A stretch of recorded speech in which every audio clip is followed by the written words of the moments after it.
Hey guys, welcome back to Missing Out Mondays, where we tell you what we're into. Start your week off right. I'm Tari J. I'm Lex Michael. And we're joined by a good friend of the show, JQ Salazar. He's going to be talking to us tomorrow for the main show about The Fountain. But for right now, I'm going to tell you what I'm into. So just this past Friday, Hulu launched its second season of its original series, Future Man, starring Josh Hutcherson of Hunger Games fame. Jerv Horpblurp. And it's really funny. It's a little raunchy, so don't watch it with your parents, I guess, or don't watch it with your pastor. But the humor is very sharp. It is executive produced by Seth Rogen. I like that he had the restraint to not include himself in the series.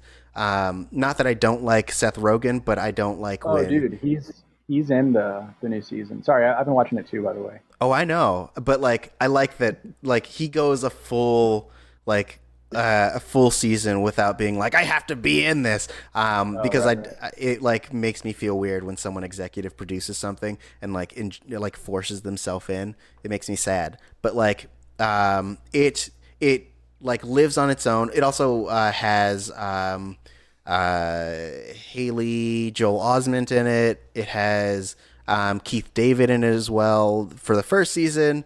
And the second season is just as funny. They like managed to progress the characters and do more world building. It wasn't just like a rehash of the first season, which is always like a hard balance to strike when you're doing the sophomore version of anything. So I highly recommend it.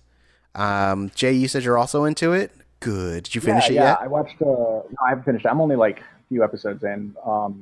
But yeah, no, I loved season one. It was great. Yeah. Surprised. Like I just threw it on because I was like, oh, let's see what it is, and I ended up watching the whole thing. So. Nice. What are you into this week? I just finished a book by Philip K. Dick called The Three Stigmata of Palmer Eldritch. I would highly recommend it. If you've never read any Philip K. Dick before, this would be an insane place to start, so you should definitely do it. If you want to take the usual approach and start with Do Androids Dream of Electric Sheep, then you kind of will be more grounded to his style, but this is by far, I've read like a few Philip K. Dick books, and this is by far like the craziest, off the wall, like down the rabbit hole kind of book. Recommend it to sci-fi people. Interesting. Is there anything about the premise that you can share, or would even just knowing the premise? Yeah, I should probably do that.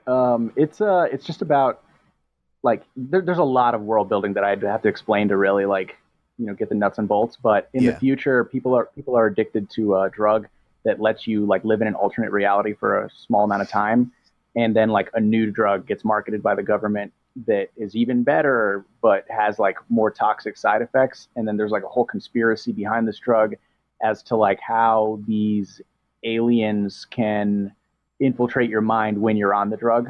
Mm-hmm. So that's kind of one of those, and it just kind of gets wackier, and you're like not sure of what's real and what isn't by the end of the book in the best way possible. Interesting.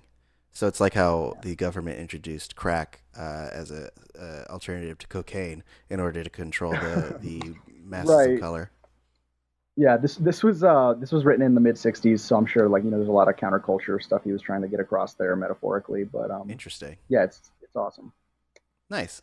What about you, Lex? What are you into? So not too long ago, the PlayStation Network had a sale, and so for $11 I purchased the deluxe edition of Lego Star Wars The Force Awakens, and I've been playing that, and I played a couple of Lego games before. I played a couple of the Lego Batman games, and I like them.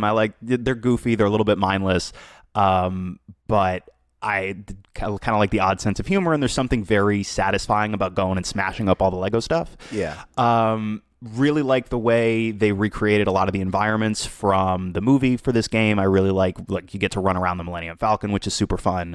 A feature of the Lego games is that in every big level or sequence, you get rewarded for collecting enough of the little studs, which I guess was like currency. Yeah. You get rewarded for collecting those. If you fill up a meter, basically you get, it's like you got all the shit, good for you, and you get like a gold brick or some such at the end of the big sequence of levels. Yeah. The only way to get that meter filled is by indiscriminately smashing the shit out of everything in your path. Yeah. The game actually expressly rewards you for wanton destruction.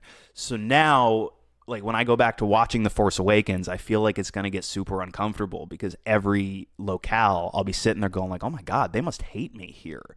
Because I showed up and I smashed all their furniture and killed their wildlife and probably took out a few of their neighbors.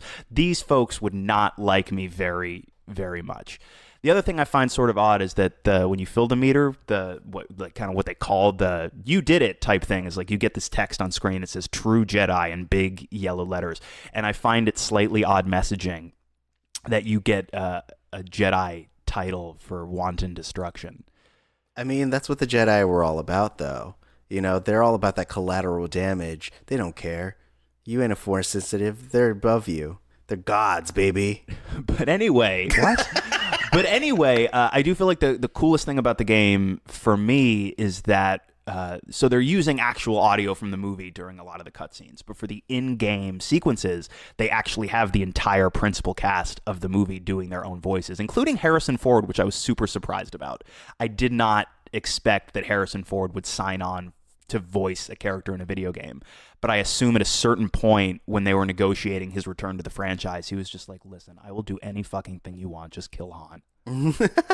So anyway, it's mindless most of the time, but I'm having fun playing it. It's the kind of game where, like, if I've got nothing else going on, I just throw a podcast in one ear and I go to town with a lightsaber, smashing the crap out of rocks and whatnot. Nice. So it's fun. If you've ever played a Lego game before, you kind of know what you're getting into. If you haven't, if you're a fan of Star Wars, it's still a lot of fun. There are some really cool dogfight sequences where you're in like the Millennium Falcon or an X-Wing, and you're just chasing after TIE fighters and blowing up turrets and stuff. And those sequences are a ton of fun. I would put those sequences up there with kind of the dogfight sequences in any Star Wars game that I've played. Interesting. Okay. So it's fun. It's fun, and I think it might still be $11. So if you've got $11 and a lot of free time and you don't mind filling it with something kind of mindless and goofy, I would recommend that. Yeah. The Lego games are amazing. I used to play when they had the Revenge of the Sith Lego game, which was my favorite Lego Star Wars game. Yeah. This is my first Lego Star Wars. Really, I think my third Lego game ever. Okay. Well, I played a little bit of Harry Potter, Lego Harry Potter, but I don't know, not for me. You were playing the wrong Lego game. You got to do either superhero ones. Aren't they all kind of the same? No, because they all have different storylines and they have different mechanics based on the characters. There's a lot of similarities that I'm finding between, say, like the Lego Batman 3, I think was the last one I played, and Lego Force Awakens, but also, there weren't dogfights in Lego Batman. There are these shooting segments in Lego Force Awakens that are a teeny bit clunky in spots, but I like them conceptually, and that's something that I hadn't seen in one of these games before either. Yeah. I find they're also really fun to play with your friends because you can kill your friends. That's like the dream, isn't it? Yeah, you just shatter their like avatars and you make them cry, which is my favorite part. Yeah, you can't do that in Lego Harry Potter. It's all Quidditch and nonsense and chocolate frogs. I don't know. I think I've never played that one. I've never played that one. But play the other ones, Jay. Play Lego Star Wars. No. All right. Well, that's fine. You're allowed that. Just Lex, watch our thing, which is Future Man. I've been meaning to for a while. Yeah. I have not gotten the pilot to it. The pilot is great. The pilot's like a great pilot. Yeah. It's a half-hour show, right? Yeah, only half hour. Yeah. All right. What's the guy's name? Not Josh Hutcherson, but the other one. The guy who plays Wolf. Wolf. Yeah. He's amazing. Yeah, I forget his name, but yeah, he's great. All right. Well, I think that's the end of Missing Out Mondays. Jay is going to be joining us, as I said, tomorrow for the main show to talk about The Fountain, starring Hugh Jackman and Rachel Weisz, directed by Darren Aronofsky. It's going to be a real fun time, so make sure you tune in or get us in your feeds. And speaking of your feeds, if you haven't done so yet, make sure to subscribe so you get this every Monday for Missing Out Mondays and every Tuesday for our main show. And if you have a chance, go on iTunes and leave us a sweet rating and review.